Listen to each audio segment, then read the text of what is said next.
آج میں آپ لوگوں کو پھر 3 باتوں کا بتاؤں گا جس کا ایاک نعبدو سے تعلق ہے۔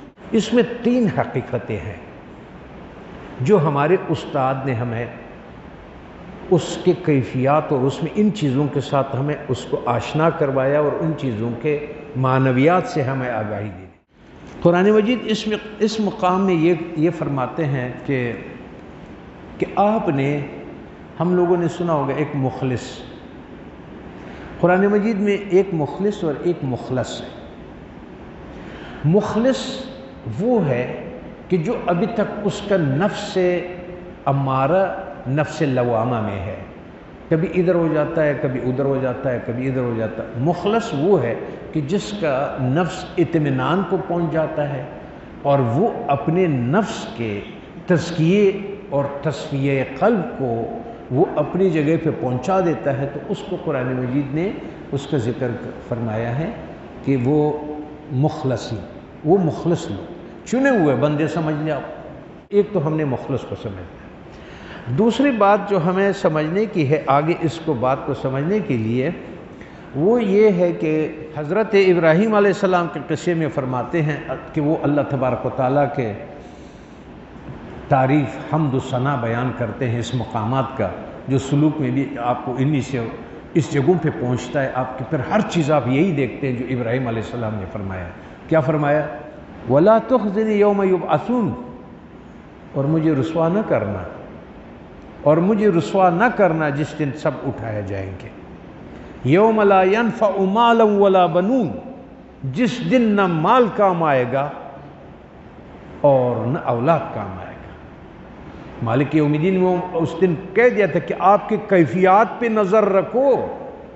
زبان سے شروع ہوئی تھی، مال سے شروع ہوا تھا، افعال سے شروع ہوا تھا، کیفیات سے شروع ہوا تھا، قناعت سے شروع ہوا تھا، غصے سے شروع ہوا تھا۔ ذرا اٹھا، اس دن مجھے ایسا نہیں کرنا جس دن مجھے وہ چیزیں فائدہ دے گا جو میں نے کیا ہوا ہے، نہ میرا مال مجھے فائدہ دے گا اور نہ میرے اولاد کے میرے اتنے بچے ہیں، میرے اتنا ہے۔ الا من آتی اللہ بقلب سلیم، مگر جو اللہ کے حضور حاضر ہوا سلامت دل لے کر۔ اب ادھر میں نے آپ سے یہ عرض کیا کہ آپ نے مخلص کو یاد رکھنا ہے اس ایاک نعبدو میں، اور ایک آپ نے قلب سلیم کو یاد کرنا ہے، تاکہ ہم عبادت کے مقصد کی طرف آگے چلیں اور اس کو ہمیں سمجھ آ جائے، اور ایاک نعبدو جو عبادت کے جو مقام ہے اس مقام کے تقاضے، اس کے کیفیات، اور وہ ہمیں سمجھ آ جائے۔ اور تیسری بات جو میں آپ کی خدمت میں عرض کر رہا تھا وہ تھوڑا سا یہ ہوگا اس سلسلے میں کہ آپ لوگ پھر ایک سجدہ تلاوت کریں گے، کیونکہ اس میں آخر میں اللہ تبارک و تعالیٰ فرماتے ہیں وَاسْجُدْ وَاقْتَرِبْ، کَلَّا لَا تُطِعْهُ وَاسْجُدْ وَاقْتَرِبْ، ہاں اس کے نہ سنو اور سجدہ کرو اور ہم سے قریب ہو جاؤ۔ سجدہ کرتے جاؤ اور ہمارے قریب ہوتے جاؤ۔ یہ سجدہ، مخلص اور قلب سلیم، یہ 3 چیزیں ہم اس مقام میں اپنے سامنے رکھیں گے۔ تو اب ہم آگے چلتے ہیں اس کی طرف کہ یہ کیا کیفیات ہیں اس کی۔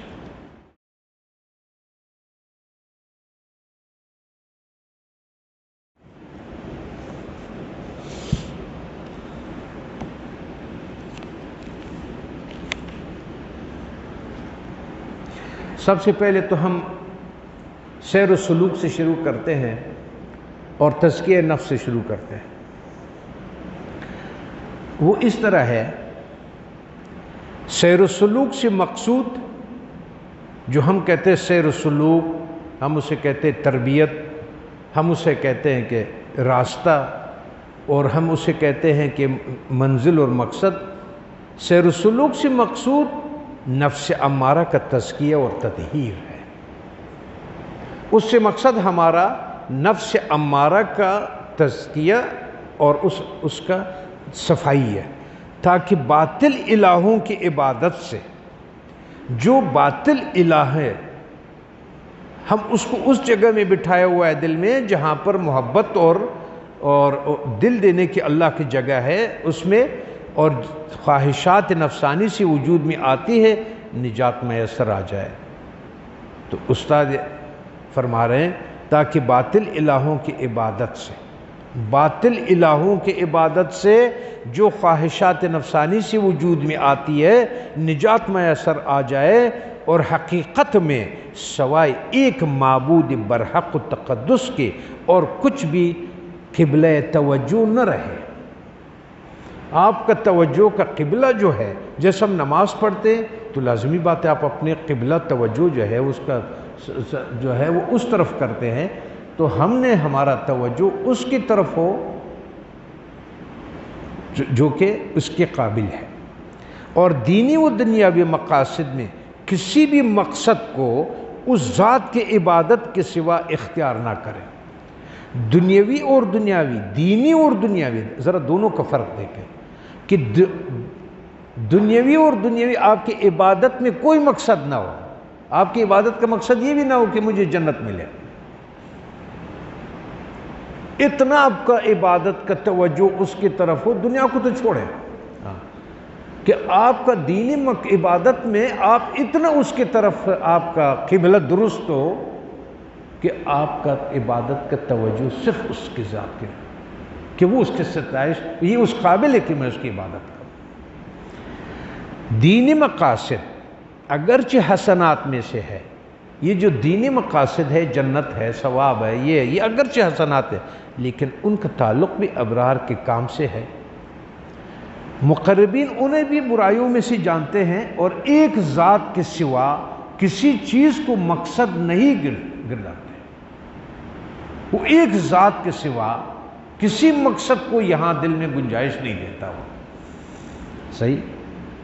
یہ دولت حصول فنا سے وابستہ ہے، اس مقام کو فنا کہتے ہیں۔ اگر آپ سے کوئی پوچھ لے کہ فنا کا مقام کا مقصد کیا ہے، تو آج میں نے آپ کو بتا دیا کہ فنا کا مقصد یہ کہ آپ کا دل کے خواہشات اتنے فنا ہو جائے کہ اس کے علاوہ سب اس کے طرف کا کرنے کا اور کوئی اس کے مقصد نہ ہو، چاہے وہ دین کا کام کرتا ہو یا دنیا کا کام کرتا ہو، اس کا اصول فنا سے وابستہ ہے، اور محبت ذاتی پیدا ہو جانے کے بعد ہے۔ آپ کا جب تک اللہ تبارک و تعالیٰ سے ذاتی محبت پیدا نہیں ہوتا، یہ میسر نہیں ہو سکتا۔ جہاں انعام و تکلیف دونوں مساوی ہو جائے، اس کا مطلب کیا ہے؟ جب آپ کا اس کی طرف دل ہو جاتا ہے تو آپ کے لیے تکلیفیں اور نعمتیں جو اس دنیا میں حاصل ہوتی ہے وہ دونوں ایک سے ہو جاتے ہیں۔ ایک آدمی چلتا ہے اپنا جسم لے کر کے، کافر ادھر تلواریں لے کھڑا ہوا ہے وہ اس کو مارنے کے لیے، اس کے لیے یہ تکلیف اس کے نہیں ہے کہ پیچھے میرے بیوی رہ گئی، میرے بچے رہ گئے، میرے زندگی ختم ہو جائے گی، میں فلاں ہو جائے گی، اس کے لیے وہ تکلیف اور وہ چیزیں سب اس کے لیے وہ دنیاوی برابر ہوتی ہے۔ تکلیف اور رنج سے بھی ایسے لذت گیر ہوتا ہے جیسے نعمتوں سے، وہ خواری اور تکلیفوں سے بھی اتنی لذتیں لیتا ہے نا، کیونکہ میں نے خود دیکھا کہ جس دنوں میں ہم نے اپنے استادوں اور اپنے راستے میں جن دنوں کا ہم لوگوں نے وہ مزے لیا، وہ لطف اٹھائے ہم نے اس تکلیفوں کا۔ مثال کے طور پر مجھے ایک زمانہ یاد ہے کہ 4 مہینے تک ہمارے پاس وہ نہیں تھی، چینی نہیں تھی۔ آپ یقین مانیں اس چائے کے ساتھ ہمیں ایک میٹھا سا تھوڑا سا وہ ملا ہوا تھا، وہ ہم ادھر رکھتے تھے، اس چائے کے ساتھ کھاتے تھے۔ آپ یقین مانیں کہ آج کل کے تمام صبح کے ناشتے اس پہ قربان ہو جو اس دن ہم اس چیز میں کرتے تھے۔ اور جب ہم ایسے جگہ سوتے تھے کہ جہاں پر نیچے پتھر تھے اور اس کے کوئی وہ نہیں ہوتا تھا، نرم جگہ، وہ اس مزے کا لذت، اور ابھی ہمارے یہ پلنگ شلنگ اس کے سامنے کچھ بھی نہیں نظر آتا ہے یار اس کا تو اب اس کے لیے جہاں انعام و تکلیف دونوں مساوی ہے، تکلیف و رنج سے بھی ایسے ہی لذت گیر ہوتے جیسے نعمتوں سے۔ اگر بہشت چاہتے ہیں، اگر وہ بہشت چاہتے ہیں تو وہ اس لیے چاہتے ہیں کہ وہ اللہ کی پسندیدہ جگہ ہے۔ اگر وہ دوزخ سے بچتے ہیں تو وہ کہتے ہیں یہ اللہ کی ناراضگی کی جگہ ہے، میں اس کی ناراضگی کی وجہ سے وہ مجھے پسند نہیں، اور وہ جگہ مجھے اس لیے پسند ہے، لیکن اس کی عبادت کا جو توجہ ہے وہ رب العزت اور ذوالجلال کے رضا اور محبت کی وجہ سے ہے، وہ اس میں نہیں ہے کہ وہ اس لیے تو اس لیے وہ خدا تعالیٰ کے ناراضگی کا مقام ہے، اور دوزخ سے پناہ مانگتے ہیں تو وہ اس لیے کہ وہ خدا تعالیٰ کی ناراضگی کا مقام ہے۔ نہ بہشت سے خط نفس مطلوب ہے، اور نہ دوزخ سے فرار اختیار کرنا، نہ انہوں نے جنت تک پہنچنے کے لیے اس راستے کو اختیار کیا ہوا ہے جو عبادت کر رہا ہے، اور نہ انہوں نے دوزخ سے فرار کے لیے اس کو استعمال کیا ہوا ہے جس طرح. اور پسند اور غیر مطلوب ہے.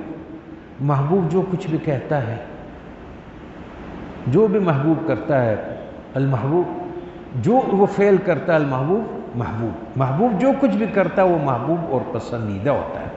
اخلاص کی حقیقت، اپنا ٹیلی فون اٹھا وہ بنا لو پھر آپ کی نیند غائب ہو جائے گی. تو اخلاص کی حقیقت جو ہے یہاں سمجھ آتی ہے. عباد المخلصین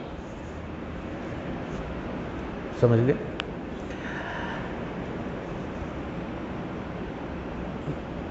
اخلاص کی حقیقت اس جگہ ہاتھ آتی ہے، اور باطل الہوں سے نجات بھی اسی جگہ حاصل ہوتی ہے. صحیح. اور کلمہ توحید بھی اس وقت ہی درست ہوتا ہے. اب آپ کا کلمہ کا سمت جو ہے صحیح معنوں میں آپ کا کہ لا نہیں ہے کوئی چیز عبادت کے قابل دل میں رکھنے کی جگہ کے لیے الا اللہ بغیر ہو کے، تو اب آپ نے توحید کے اس مقام پر پہنچ گئے جس کا ہے. اس کے سوا محض رنج و تکلیف اٹھانے کی بات ہے. اس کے علاوہ تو اگر آپ دنیا میں جو کچھ کر رہا ہوتا ہے تو پھر رنج و تکلیف ہی ہے وہ کر رہا ہے.